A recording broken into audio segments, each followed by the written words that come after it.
Lizzie présente Le secret de Clara de Françoise Bourdin, lu par Denny Benedito.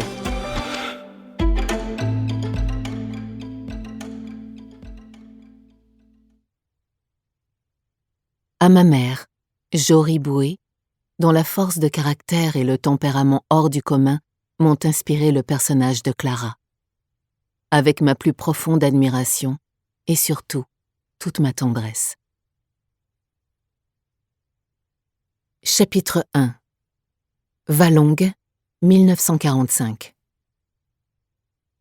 Clara sursauta quand le bruit de la détonation, pourtant très étouffé par l'épaisseur des murs, parvint jusqu'à elle. À tâtons, elle chercha la poire qui pendait à la tête du lit et la pressa fébrilement. La lumière du lustre inonda aussitôt sa chambre, tirant de l'obscurité un décor familier. Ses deux bergères de soie ivoire et sa table juponnée, les lourds rideaux damassés, le bonheur du jour sur lequel elle écrivait tout son courrier. À moitié assise, Clara resta un instant aux aguets, mais le silence était retombé sur la maison. Certaine de n'avoir pas rêvé, elle enfila son négligé en hâte, se précipita vers la porte. C'était bien davantage qu'un pressentiment, presque une certitude quant au drame qui l'attendait, à l'horreur qu'elle allait découvrir, cette chose qu'elle redoutait tant et depuis si longtemps qu'elle avait pris l'habitude de vivre taraudée par l'angoisse. Un jour, une nuit, elle le savait, elle se trouverait devant le pire, et le moment fatidique était arrivé. En haut de l'escalier, elle faillit renoncer, proche du malaise. Pourtant, elle commença à descendre, une marche après l'autre, les doigts crispés sur la rampe de fer forgé. Elle ne pouvait pas se permettre une défaillance maintenant. Son cœur tiendrait, il le fallait. Elle n'avait plus le temps de remonter chercher son médicament.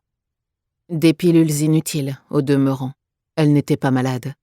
Elle se soignait uniquement pour rassurer sa famille. Les années de guerre avaient été dures, et pas seulement en ce qui concernait les privations. Pour de bonnes ou de mauvaises raisons, ils avaient tous beaucoup souffert. Le grand hall était plongé dans la pénombre des veilleuses qu'elle avait allumées elle-même avant de monter se coucher, ainsi qu'elle le faisait chaque soir. Sous ses pieds nus, le carrelage semblait glacé. Elle dut prendre une profonde inspiration avant de trouver le courage d'avancer jusqu'au bureau d'Édouard, où elle entra sans frapper. D'abord, elle vit la silhouette de Charles, debout au milieu de la pièce, rigoureusement immobile. Et presque en même temps, elle découvrit Édouard affalé sur le sous-main, le visage en sang et le regard vitreux déjà méconnaissable. À côté de l'encrier, il y avait un revolver.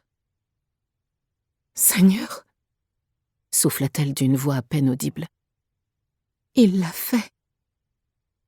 Son soupir fut comme un sanglot rauque tandis qu'elle luttait désespérément pour conserver la maîtrise de ses mots, de ses gestes. Le choc était presque trop dur, même pour elle. Pourtant, dès que Charles bougea, elle leva la main, bien décidée à l'arrêter. « Est-ce qu'il y a une lettre ?» balbutia-t-elle. « Quelque chose qui explique ?»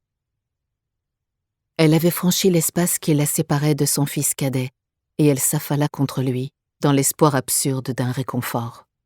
« Maman, chuchota-t-il, écoute-moi. » Il croisa ses bras sur la nuque de sa mère pour l'empêcher de regarder dans la direction d'Édouard, mais elle se débattit avec une force surprenante.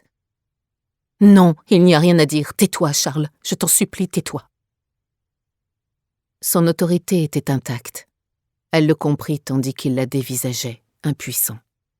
« Ton frère était tellement triste ces derniers temps, à toujours rester enfermé ici. » martela-t-elle.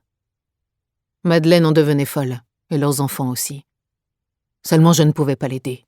Ni moi ni personne, tu t'en doutes. Alors peut-être que c'est mieux comme ça. « Écoute-moi, » redemanda-t-il d'un ton grave. Sans lui prêter attention, elle poursuivait son idée et évoquait les enfants d'Édouard avec angoisse. Pourtant, aucune larme n'exprimait son chagrin. Elle avait toujours réagi en chef de clan. C'était une femme exceptionnelle. Il aurait dû s'en souvenir. Quelle que soit sa douleur, elle était capable de parer au plus urgent. Et là, elle n'avait pas le choix. Elle repoussa Charles fermement, puis fit face au bureau. Le plus atroce, c'était peut-être la présence de ce revolver d'ordonnance qui avait appartenu à son propre mari.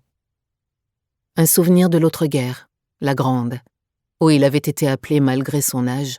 On finissait même par envoyer les enfants. Nous espérons que vous avez apprécié cet aperçu. Pour continuer à écouter ce livre audio sur Google Play Livres, utilisez le lien dans la description de la vidéo.